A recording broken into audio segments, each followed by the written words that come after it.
Por niñas, niños y adolescentes bajo la supervisión de sus madres, padres, representantes o responsables. Este programa es presentado por Informe RCR presenta Titulares de la Mañana con Pedro García Otero. Muy buenos días, 26 de julio de 2022, son las 6:28 de la mañana. La audiencia de juicio de Javier Tarazona fue diferida sin argumentos y esta es la principal información del día de hoy. Nos dice así, monitoreamos, este lunes fue suspendida la audiencia de inicio del juicio al director de la organización no gubernamental Fundaredes, Javier Tarazona, denunció el director y vicepresidente del Foro Penal, Gonzalo Iñob. Vamos a atender aquí la llamada de Skype, a ver si nos va mejor con la llamada de Skype. Estoy aquí al aire con Skype. Nada, se cae la conexión aparentemente. Vamos a ver, no sé si me estás escuchando, Néstor, no, se cae la llamada de Skype. Este lunes fue suspendida la audiencia de inicio del juicio al director de la organización no gubernamental Fundaredes, Javier Tarazona, denunció el director y vicepresidente del Foro Penal, Gonzalo Iñob. En un video publicado en su cuenta de Twitter, Iñob anunció que pese al traslado de Tarazona a tribunales, no pudo tener el día de hoy la audiencia de apertura de juicio por motivos que desconocemos. Estaban todas las partes presentes, fiscalía, juez, tribunal, estábamos nosotros y los defensores, y sin embargo se acordó diferir la audiencia de apertura de juicio para el próximo 8 de agosto. El activista de derechos humanos acusado de terrorismo e instigación al odio fue detenido arbitrariamente el 2 de julio de 2021 cuando acudió a la sede del Ministerio Público en Falcón para denunciar hostigamiento en su contra por parte de funcionarios del régimen. Esto en un marco en el que más de 200 ataques contra defensores de derechos humanos se registraron en Venezuela durante el primer semestre de 2022. Esta es información de La Patilla. Total de 214 ataques contra defensores de los derechos humanos en Venezuela fueron registrados entre enero y junio de 2022, según de acuerdo con un informe del Centro para los Defensores y la Justicia. Entre enero y junio de 2022 se registraron 214 nuevos hechos que comprometen y afectan derechos de las personas y organizaciones defensoras de los derechos humanos, lo que representa una disminución del 43% en relación al mismo periodo de 2021, cuando se registraron 374 situaciones. Según el documento, durante el primer semestre de 2022 se documentó cómo el Estado venezolano avanza en la ejecución de patrones para obstaculizar, limitar y afectar las actividades de quienes se encuentran en primera línea de acción respondiendo a la crisis de los derechos humanos. A pesar de observarse una disminución en el número de agresiones, se destaca que los riesgos se mantienen en un nivel alto para el movimiento de derechos humanos. Las amenazas, intimidación, hostigamiento y campañas de estigmatización siguen ocurriendo y son graves, reza la misiva. Entre los meses de enero y junio se documentaron 146 ataques contra defensores, 45 hechos de hostigamiento, 14 amenazas, 2 judicializaciones, 2 ataques digitales y otros 5 hechos no identificados según el informe. Asimismo, informa que en la medida en que no se tomen correctivos para garantizar un espacio cívico y democrático pleno y libre, y mientras permanezcan vigentes las limitaciones legales a las actividades de promoción, defensa y exigencia de derechos humanos, así como la criminalización de las mismas, seguirá siendo un riesgo defender, promover y exigir derechos en el país. Además, se resalta que el movimiento de derechos humanos sigue ejerciendo sus actividades en un entorno adverso y hostil. Persisten las medidas legales y fácticas de índole autoritaria que limitan y obstaculizan el trabajo de promoción, defensa y exigencia de derechos humanos. Un venezolano lleva 22 días desaparecido en el tapón del Darién. Mario José Pérez García, oriundo de Coro, Estado Falcón, lleva 22 días desaparecido en el tapón del Darién, la selva entre Colombia y Panamá. La última vez que se comunicó con su familia fue el pasado 2 de julio. La información que manejan sus familiares es que Pérez García fue arrastrado por el río cercano al campamento del abuelo. Ellos no pierden la fe y la esperanza de que el joven de 21 años esté con vida. El joven Mario Pérez se suma a la lista de las casi 80 personas que han desaparecido en los últimos días y han sido reportadas por sus seres queridos. Según Chamos Noticias Panamá, cuenta que ha registrado desapariciones y muertes de venezolanos tratando de atravesar el tapón del Darién para llegar a Estados Unidos. Sus allegados dejan un contacto telefónico en caso de alguna información. 0426-361-5288. En la selva del Darién, además, Panamá ayuda a venezolanos en su ruta a Estados Unidos como signatario de acuerdos internacionales que garantizan los derechos de personas en movilidad. Panamá sostiene que ha asegurado el traslado en autobuses hasta la frontera con Costa Rica de migrantes en situación irregular, entre ellos venezolanos, que llegan al país centroamericano tras cruzar la selva del Darién. Los venezolanos que consiguen superar la peligrosa ruta migratoria de la selva del Darién y llegan a la estación de recepción migratoria de San Vicente, en la provincia del Darién, en Panamá, son trasladados en autobuses hasta la estación de Los Planes, Hualaca, provincia de Chiriquí, en la frontera con Costa Rica. Se trata de un servicio habitual de empresas de transporte que trasladan a la población migrante desde la provincia del Darién, que limita con Colombia, hasta la provincia de Chiriquí, que limita con Costa Rica. El Servicio Nacional de Migración de Panamá asegura que es una estrategia que ha permitido el traslado de manera segura a los migrantes irregulares hacia la frontera con la República de Costa Rica en su camino a Estados Unidos. Ayer comentábamos que al menos 13 venezolanos han muerto en la selva del Darién hasta 2022. Y en las Bahamas han fallecido 16 haitianos en un naufragio. Al menos 16 haitianos han sido encontrados muertos este domingo cuando la embarcación en la que intentaban llegar ilegalmente a Bahamas se volteó cerca del archipiélago Atlántico, informaron fuentes oficiales bahamenses. El ministro de Inmigración de Bahamas, Fisbel, dijo a la prensa local que el grupo de ilegales haitianos partió desde la localidad de Sandtrap, en West Bay Street, y la embarcación se volcó cerca del Cayo Blackbird, a millas náuticas de New Providence. Entre las víctimas se encuentran mujeres y niños, aunque de momento se desconocen cuántos son de ambos grupos. Del grupo de ilegales, a 21 personas las han rescatado y están bajo custodia de las autoridades. Las operaciones de rescate para encontrar sobrevivientes continúan, agregó el funcionario. Asimismo, los responsables de rescatar a las personas del viaje es la Guardia Costera. Dice la nota de Punto de Corte, las investigaciones preliminares sugieren que una lancha rápida bimotor salió de un muelle de la calle West Bay alrededor de la 1 de la madrugada con aproximadamente 60 personas a bordo. Se cree que su destino final era Miami, Florida, comentó el primer ministro bahamense Philip Davis.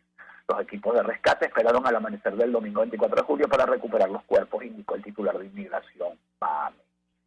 6:35 minutos, les contamos a esta hora que el salario mínimo ha caído hasta 24,4% durante los últimos 4 meses. El Observatorio Venezolano de Finanzas alertó de que la remuneración promedio apenas cubre un tercio de la canasta alimentaria, sin incluir gastos de alquiler de vivienda, electricidad y gasolina.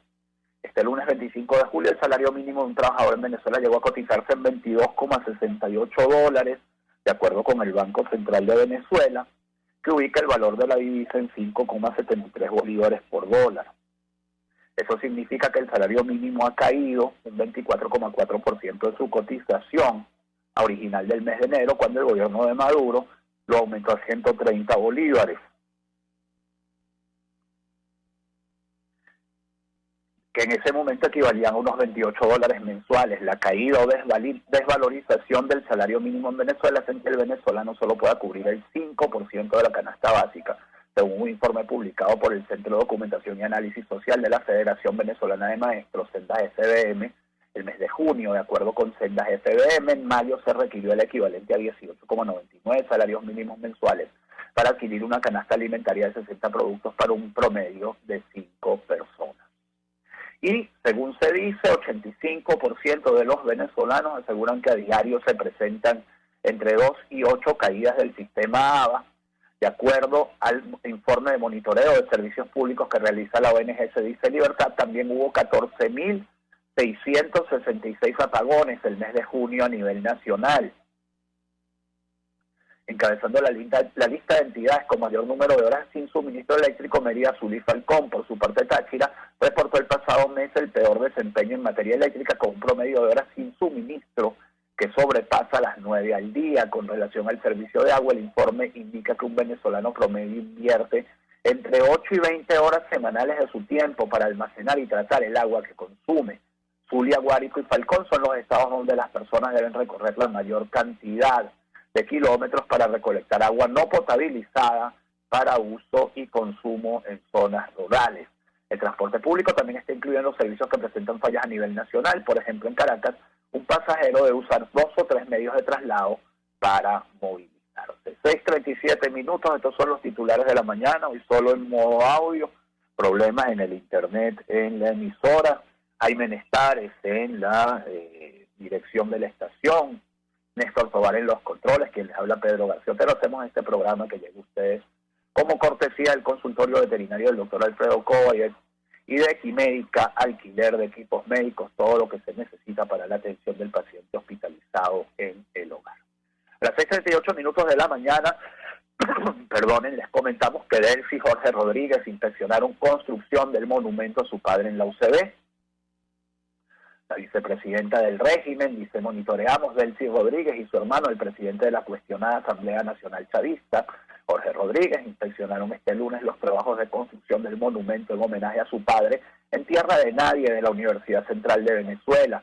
Hace 45 años, el Consejo Universitario de la UCB decidió que una plaza en la UCB llevará el nombre de su delegado Martí. Hoy pasamos por la Plaza Jorge Rodríguez para saludar a los trabajadores de la Comisión Presidencial para recuperar la UCB, informó el presidente del Parlamento Chavista en su cuenta de Twitter. La semana pasada, el presidente de la Federación de Centros Universitarios, FCU-UCB, Jesús Mendoza, denunció que el régimen de Maduro pretendía construir un monumento a Jorge Rodríguez padre en el campus de Caracas sin autorización de las autoridades universitarias. De punto de corte, dirigente del Partido Comunista, Yul Yabur: estamos en contra de pactos con la derecha colaboracionista. Dice el dirigente del Partido Comunista que ha habido una escalada de agresiones por parte del partido de gobierno en contra del Partido Comunista. En cuanto a la posición en torno a las recientes políticas del gobierno de Nicolás Maduro, destacó la oposición que vienen haciendo dentro de la Asamblea Nacional. A nuestro diputado Oscar Figuera se le niega el derecho de palabra y se le corta la transmisión a través de los medios. Aseguró que actualmente juegan un papel que se opone a los pactos que a su juicio se dan desde la Asamblea Nacional. Nos hemos opuesto a la ley de zonas económicas especiales, la cual representa el saqueo de los bienes del país en beneficio de las grandes transnacionales. Los grandes voceros de oposición colaboracionista que hacen vida en la Asamblea Nacional son los que están de acuerdo con las políticas gubernamentales. Ante esta realidad, asegura que se opone a cualquier pacto con la derecha colaboracionista, insiste. Hemos impuesto recursos contra la ley de zonas económicas especiales y el instructivo NAPRE, el TCJ, no se ha pronunciado, señala Yul Yabur. En tanto, Tarek William Saab, fiscal del régimen, dio una entrevista a AFP, que ahora publica France 24, y dice: sancionar o prevenir la judicialización del bullying en Venezuela. El bullying está en la mira de la justicia a través de una ofensiva legal contra la violencia en escuelas que trajo 84 imputaciones, es una barbaridad. Adolescentes entre enero y junio de 2022, informó el fiscal general Tarek William Saab, quien impulsa un proyecto de ley en la materia. La Fiscalía reporta 341 casos de violencia escolar en el primer semestre, la mayoría, 207, por lesiones. 9 trajeron investigaciones contra autoridades educativas acusadas de omisión ante denuncias. La ley en este país establece responsabilidad penal desde los 14 años, con penas máximas de 10 años de prisión. Organizaciones defensoras de niños y adolescentes como SECODAP celebran el debate sobre el bullying, agravado tras la larga parálisis escolar por el COVID-19, pero alertan que el foco debe estar en políticas socioeducativas. La crisis económica venezolana, subrayan, aumenta la vulnerabilidad. Cuando tú sancionas, previenes un delito. Cuando no hay impunidad, tú previenes. Dice el fiscal Saab en una entrevista con la AFP: el hecho de que usted sea menor de edad no le da inmunidad. Saab propuso al Parlamento el proyecto de ley de convivencia pacífica escolar que plantea desarrollar programas de protección. Bueno, la Fiscalía espera masificar actividades el próximo año escolar, que arranca en septiembre, actividades de prevención del bullying, dice esta entrevista. Y en Barinas, el padre Marcos Galvis denuncia amenaza de muerte por querer construir una capilla. El párroco de la iglesia Nuestra Señora de Guadalupe, ubicada en la urbanización La Castellana, Barinas, Marcos Galvis, denunció a través de un video que fue amenazado de muerte por 2 personas. En el audiovisual que circula en las redes sociales, Galvis detalla que recibió amenazas no solo él, sino también 5 mujeres que están al frente del proyecto para construir una capilla en La Castellana. Ustedes han escuchado que queremos hacer una capilla en La Castellana, que padre quiere cosas malas para sus hijos. Los feligreses de La Castellana están llevando sol, están llevando agua a los niños de la catequesis. La gente quiere hacer oración, no tiene un lugar, así como describió la situación del sacerdote. Acto seguido comentó que simplemente por querer hacer una capilla fue interceptado por 2 personas, un hombre y una mujer, que le dijeron a Galvis: padrecito, si usted sigue molestando para hacer la capilla de la Castellana va a haber consecuencias. Tenemos una lista de las 5 mujeres que nos las vamos a llevar detenidas, y si usted no hace caso y no tiene miedo, entonces su vida también corre peligro, porque también se puede morir, y le vamos a crear un escenario. Lo vamos a culpar de pederasta, de violación infantil, de pornografía infantil que tiene mujer, que es un borracho, le vamos a hacer una acusación. Esta situación ha hecho que el párroco denuncie públicamente, y aunque dijo que no tiene miedo, comentó que le quiere evitar que le pase algo a los hombres y mujeres que son padres de familia. A mí no me da miedo que me acuse, porque ya me han acusado de muchas cosas, simplemente me dolió que se hayan metido con la gente de la parroquia y la gente de la Castellana, dijo el padre Marcos Tal. Y para ir a la pausa, habitantes aprueban cambio en Anzoátegui de nombre de Soledad a Ciudad Orinoco. Tan bonito que es el nombre de Soledad, chica. Además, tantos refranes que hay con el nombre de Soledad, bueno, ahora lo cambian a Ciudad Orinoco, ¿no? Por lo menos un refrán que yo conozco, un refrán guayanés que dice que lo llevaban como casabe para Soledad, doblado y debajo del brazo, ¿no? Al menos 6.464 ciudadanos votaron para que la capital del municipio Independencia, en el estado de Anzoátegui, tenga otro nombre. La Junta Electoral Municipal informó que se instalaron 22 mesas electorales para la jornada del domingo 24 de julio.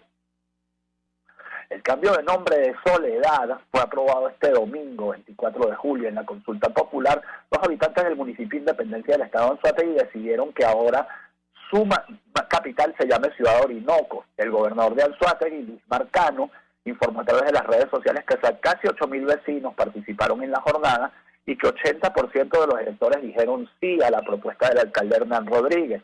Es una decisión histórica que abre paso a un tiempo nuevo que debe estar marcado por el desarrollo y prosperidad con igualdad. Publicó en Instagram este lunes 25 de julio. Ajá. Le cambiaste el nombre y ya resolviste los problemas. La presidenta de la Junta Electoral Municipal, Moraima Márquez, precisó a los medios locales que la propuesta ganó con 6.464 votos. La consulta se realizó de forma manual en las parroquias Soledad y Mamo, con 22 mesas electorales. La jornada fue custodiada por efectivos del Plan República. Por su parte, el alcalde Hernán Rodríguez declaró que escriben una nueva historia para el municipio. El viernes 22 de julio, Rodríguez señaló el pitazo que el cambio de nombre se suma a una serie de proyectos para darle un nuevo rostro a la ciudad. Ese día el alcalde también alegó que el desarrollo de una ciudad debe estar acompañado de una identidad que lo represente. Mencionó que el nombre de Ciudad Orinoco surgió en una reunión entre miembros de su gabinete municipal.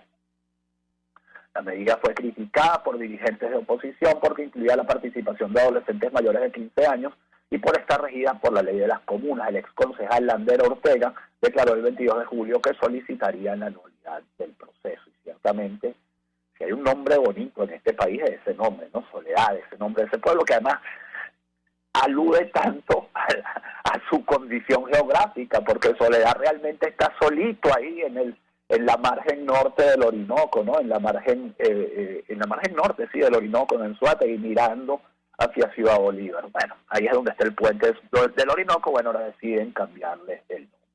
6:45 minutos, vamos con un momento de publicidad. Quiero hablarles de Equimédica, alquiler de equipos médicos, porque si usted busca un equipo médico para usted o para un familiar, Equimédica le ofrece camas clínicas, aspiradores de flemas, concentradores de oxígeno, nebulizadores, todo lo que necesite. La entrega es en Caracas con muy pocos requisitos. También tenemos venta de material y equipos médicos para el cuidado de pacientes. Si usted decide que no es alquiler, sino compra lo que usted necesita, por supuesto en Equimédica le hacemos la entrega, y eso sí, ahí ya es en todo el país. Contáctenos al 0412-806-2591 o síganos en Instagram como @Equimédica _alquiler, porque en Equimédica tenemos todo lo que se necesita para el bienestar de su mascota. Y hablo también del consultorio veterinario del doctor Alfredo Cova en Santa Mónica, más de 30 años de experiencia atendiendo animales, desde peces silvestres hasta caballos. Póngalos en manos del doctor Alfredo Cova, que les ofrece, entre otros, servicio de plan de vacunación, medicina interna, atención nutricional y cirugías electivas, además de peluquería canina. Búsquenos en redes sociales como @Alfredo Cobo, llámenos al 012-661-1546, 0414-127-7947, Avenida Arturo Michelena, entre calles Manuel Díaz y Damaso Villalba, se encuentra el consultorio veterinario del doctor Alfredo Coba. Garantía integral para el bienestar de su mascota. 2 titulares sobre la guerra de Ucrania. Ucrania espera iniciar exportación de cereales a pesar de los ataques rusos. El ministro de Infraestructura de Ucrania, Oleksandr Kubrakov, aseguró que Kiev espera que las primeras entregas de grano, en virtud de un acuerdo negociado por la ONU, salgan de los puertos ucranianos esta semana, a pesar de los ataques rusos sobre el puerto ucraniano de Odesa. En el Mar Negro esperamos que el acuerdo empiece a funcionar en los próximos días, dijo en una rueda de prensa Kubrakov, quien encabezó la delegación ucraniana en las conversaciones sobre cereales en Turquía.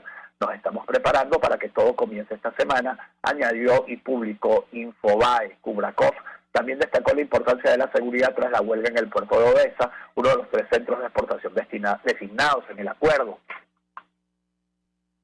Nuestra posición es muy sencilla, hemos firmado un acuerdo con la ONU y Turquía.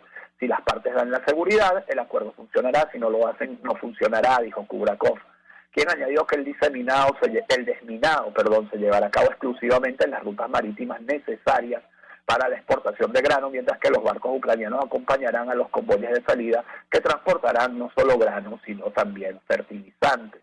Sobre la misma guerra de Ucrania ha hablado Lavrov, el canciller ruso, y bueno, él que decía que primero que no se interesaba en cambiar, que Rusia no se interesaba en cambiar de régimen, ahora Lavrov confirma planes de Moscú para cambiar régimen en Ucrania. El ministro de Relaciones Exteriores de Ucrania, Sergei Lavrov, que se encuentra de visita en el Cairo, dijo en medio de un acto que Rusia está tratando de derrocar al gobierno de Ucrania.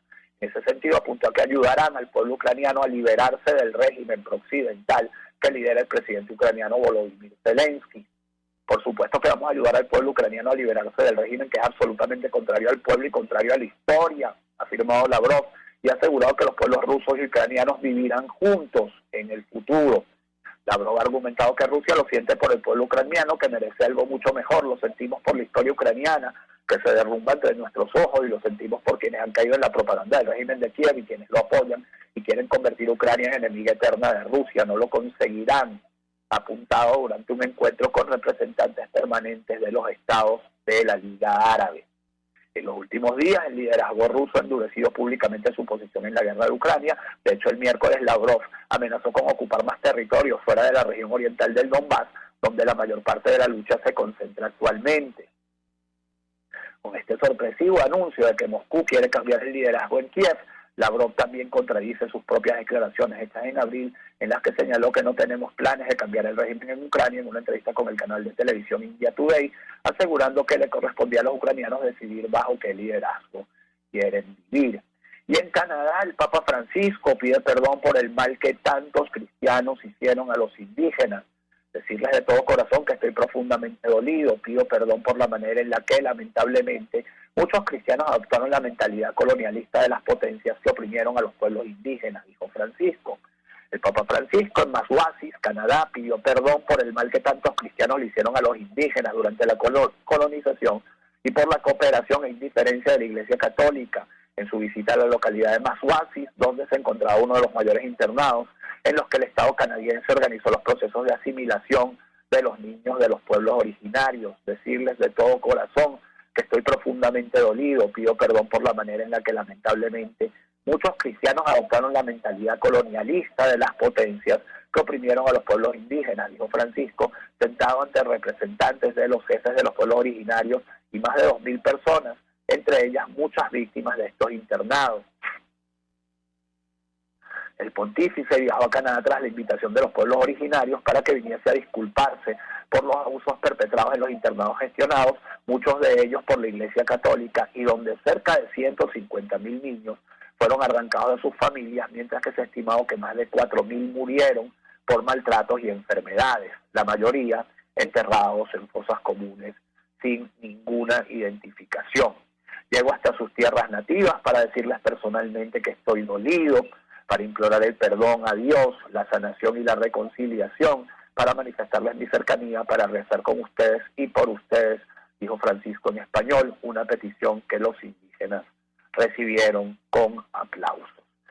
A las 6:51 les cuento que hay alerta en Caracas y Aragua por casos de víctimas drogadas con burundanga. Atentos a este tema que traslada el Pitazo, dice Efecto Cocuyo, que efecto Cocuyo, no el Pitazo, dice la nota del Bani Andara, que que la escopolamina o burundanga no tiene olor y es casi imperceptible a la vista, pero una vez entra en el organismo causa tanto sueño y sumisión que la víctima pierde el control sobre sí mismo y posteriormente la memoria reciente. En Venezuela y otros países de Latinoamérica la llaman burundanga y es una droga que ha vuelto a causar alerta en Caracas, la capital, y el estado de Aragua este 2022. En tanto, un estudiante de la PNB en Lara se debate entre la vida y la muerte tras recibir un disparo en la cabeza de un compañero. Un disparo en la cabeza casi le cuesta la vida a Simón Teódulo Alvarado Velázquez, aspirante a Policía Nacional Bolivariano de la Universidad Nacional Experimental de la Seguridad del Estado Lara. La información policial detalla que el hecho ocurrió en horas de la tarde del pasado sábado en uno de los baños de la estación policial Cabudare, ubicada frente a la Plaza Bolívar de esa jurisdicción, donde Simón Alvarado, junto a su primo, identificado como Rafael Antonio Vázquez Escorche, se encontraban realizando labores de albañilería. Al parecer fueron abordados por un funcionario activo con 6 meses de servicio, identificado como Deibert Josué Acosta Soto, de 19 años, atentos a las edades de los implicados, quien luego de mantener una conversación jocosa con los estudiantes desenfundó el arma de reglamento, la cual tenía 24 horas de haber sido asignada, la accionó presuntamente de forma accidental, impactando en la región cefálica del discente, quien ya está a punto de egresar de la promoción 20 de la Universidad de la Seguridad en la entidad larense. Detuvieron a Deiber Acosta Soto por el delito de lesiones personales mientras se determina el móvil del hecho. Es imposible que un muchacho con 6 meses de entrenamiento, con 19 años de edad, 20 años de edad, sea responsable con un arma. Cuando le preguntan a la ciudadanía por qué le tiene miedo a la policía, bueno, estas son parte de las razones, ¿no? O sea, muchachos que andan por la calle con poco criterio y menos entrenamiento para hacer la labor que hacen, y que lamentablemente se tienen que jugar la vida, pues muchas veces se tienen que jugar la vida con ese poquito entrenamiento y con ese poquito criterio. Y cierro con justamente un caso que tiene que ver con esto. Muere madre de funcionario del 6CPC durante una balacera en Ocumare del Tuy. Maximina Correa estaba adyacente a su residencia cuando fue alcanzada por una bala perdida. En el lugar se enfrentaban policías y sujetos armados. Un uniformado resultó baleado. Una sexagenaria identificada como Maximina Correa murió la noche del domingo 25 de julio durante un tiroteo ocurrido en el sector La Tanquilla de San Basilio, en Ocumare del Tuy, Estado Miranda. Correa, de 63 años, era la progenitora de un funcionario del Cuerpo de Investigaciones Científicas, Penales y Criminalísticas, adscrito a la Brigada de Acciones Especiales, cariñosamente la llamaban La Negra. La versión dada por voceros policiales del Pitazo este lunes indica que en el lugar se suscitó un intercambio de disparos entre funcionarios de Polimiranda y sujetos armados. Correa, quien estaba conversando con su hermana adyacente a su casa, fue alcanzada por uno de los proyectiles. Sus familiares la llevaron al Hospital General de los Valles del Tuy, pero fue ingresada sin signos vitales. Los médicos le diagnosticaron una herida de bala en el intercostal izquierdo. Eran las 10:10 de la noche. En medio del enfrentamiento también resultó herido el oficial Alejandro José Flores Rondón, de 20 años, quien recibió un balazo en el hombro izquierdo. Fue llevado al hospital local y referido al Centro Asistencial Victorino Santaella de Los Teques. 6:55 minutos, así termina Titulares de la Mañana. Esperemos que mañana el internet esté un poquito mejor y nos podamos ver también y hacer la lectura de los titulares como todos los días. Que este día, 26 de julio, sea todo lo que ustedes esperan de él. Si Dios quiere, nos encontramos mañana. Chao. Informe RCR presentó Titulares de la Mañana con Pedro García Otero.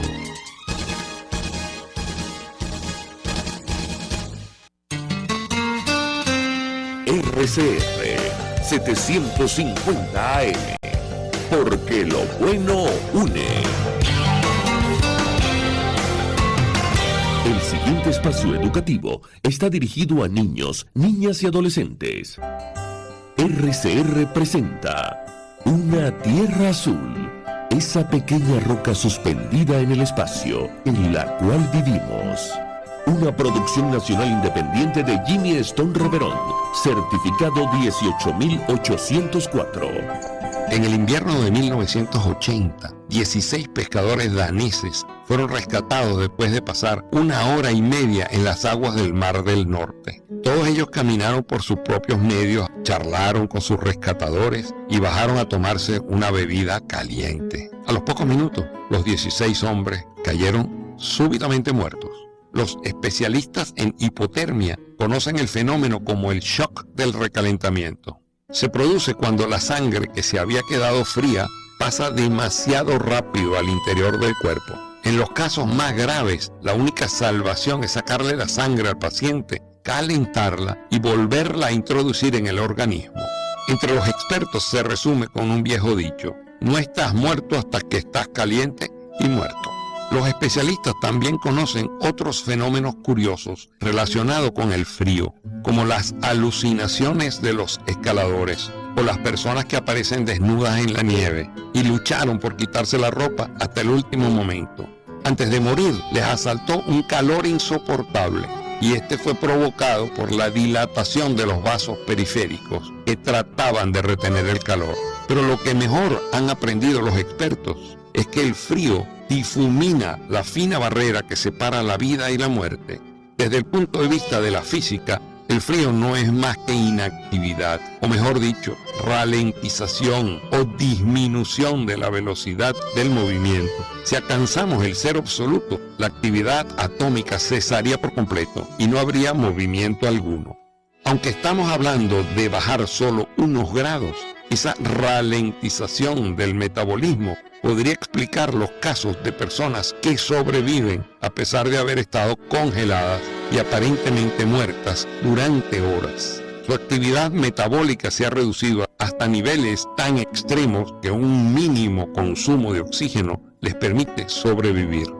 El bioquímico Mark Roth explica: hace 10 años una esquiadora noruega quedó atrapada en una cascada de hielo y permaneció allí durante 2 horas hasta que la pudieron sacar. Estaba extremadamente fría y su corazón no latía. Todo indicaba que había muerto congelada. 7 horas más tarde, aún su corazón seguía sin latir, pero lograron revivirla. Roth lleva años investigando el fenómeno de la animación suspendida, un proceso que sirve a muchas criaturas para ralentizar sus constantes vitales y sobrevivir durante largos periodos de letargo. Algo parecido se utiliza desde hace tiempo en los quirófanos para operaciones extremadamente delicadas, en las que se detiene el flujo sanguíneo y se enfrían los órganos y el cerebro durante largos minutos sin que sufran ningún daño. Contigo. Que les habla Eduardo Battistini de Primero Justicia. Una de las grandes enseñanzas que vamos a tener los venezolanos después de todo este proceso que estamos viviendo es a valorar cada vez más lo que tenemos en Venezuela. Porque hoy en día, por ejemplo, un venezolano que está afuera se ha ido acostumbrando a que los servicios públicos cuestan, se ha ido acostumbrando a que nada puede ser gratis, porque nada gratis es sostenible en el tiempo. Y yo espero y aspiro que cuando vayamos a Venezuela, la reconstrucción de nuestro país no solamente es una reconstrucción física de la destrucción que ha hecho el chavismo en la infraestructura y en la economía venezolana, sino también vayamos a una reconstrucción de la forma de pensar y de cómo nosotros afrontamos el ser ciudadanos realmente en el marco de un país que necesita de una ciudadanía que colabore y que sea parte de la solución y no sea parte del problema. Contigo, solo por RCR, porque lo bueno une. Yo creo que los políticos responsables proponen ideas y dicen que son de ellas y convocan a la gente a ver su idea. Me parece de muy mal gusto cuando la idea empieza a decir, bueno, esto no es mío, es de Venezuela. Eso significa que fracasó. Y entonces le están endosando al país la incapacidad para articular una idea que de suyo desde el principio era una idea y no un curso estratégico. A mí eso me parece de mal gusto. Y parece que el marketing político no da para tanto. Así podemos ver el mantra de Guaidó: cese la usurpación, gobierno de transición y elecciones libres. Él lo abandonó. El G4, que es del cual él es engendro, en representación por los 2020, el hacer ingeniería financiera, recoger unos reales que no hemos visto de ninguna manera. Aquí se habla libertad con Víctor Maldonado, solo por RCR 750, la radio que se ve.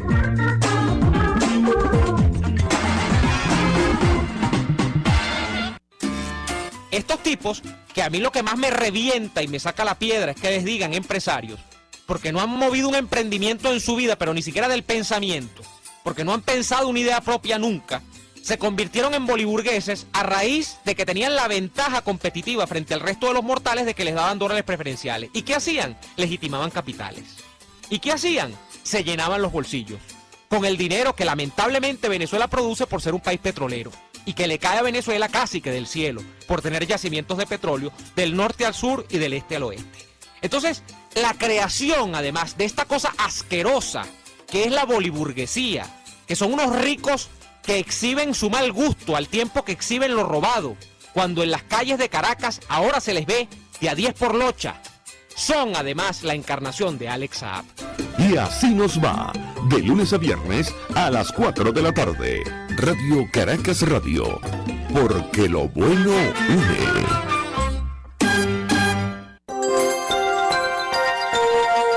Es una interpretación de tendencias para tu signo zodiacal. Un espacio guiado por los movimientos planetarios y sus consecuencias. Acompaña a nuestros astrólogos a descubrir lo que le deparan los astros signo por signo. Guía astrológica, todos los sábados, a partir de las 3 de la tarde, por RCR 750 AM. Mis amigos, quiero invitarlos a que me acompañen en vivo todos los días de 8 a 9 de la mañana a disfrutar de nuestro programa por todos los medios. Periodismo independiente, con nuevas ideas, nuevas opiniones, nueva Venezuela y sus secciones. Dice mi vecina, está circulando y otro nivel. Corran la voz, no me fallen, por todos los medios por aquí, por RCR 750, la radio que se ve. Se ve. Hola, soy Blanca Rosa Mármol de León, magistrada emérita del Tribunal Supremo de Justicia. Les invito a sintonizarnos junto a Thais Peñalver los martes de justicia al mediodía en Buen Provecho. Conéctese con nosotros en @RCR750 y buen provecho. RCR 750 AM, porque lo bueno une.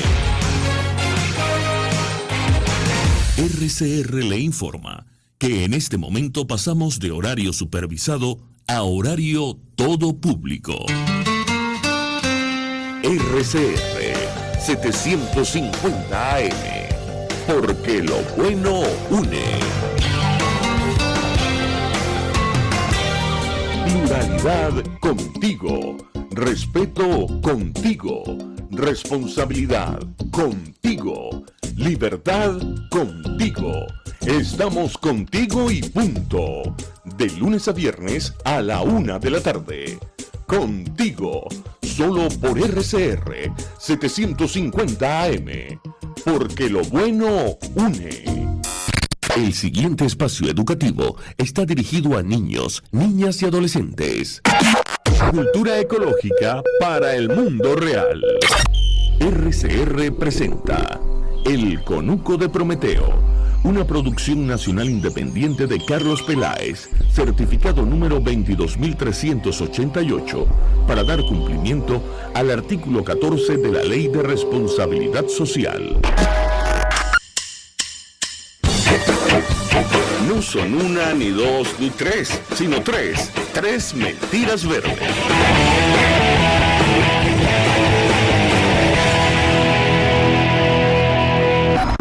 Cuando compro un periquito o un monito en la carretera, lo estoy salvando. Todo lo contrario, quienes extraen esos animales de sus hábitats naturales salen a cazarlos y generalmente matan a varios en el proceso. Comprarlos es un delito y si ves personas vendiendo fauna silvestre debes denunciarlo al 0800 Ambiente. A esa gente tienen que ponerle los ganchos. Si llevo el papel a reciclar, no estoy contaminando. Todo proceso industrial genera un impacto ambiental y el reciclaje de papel genera desechos bastante tóxicos.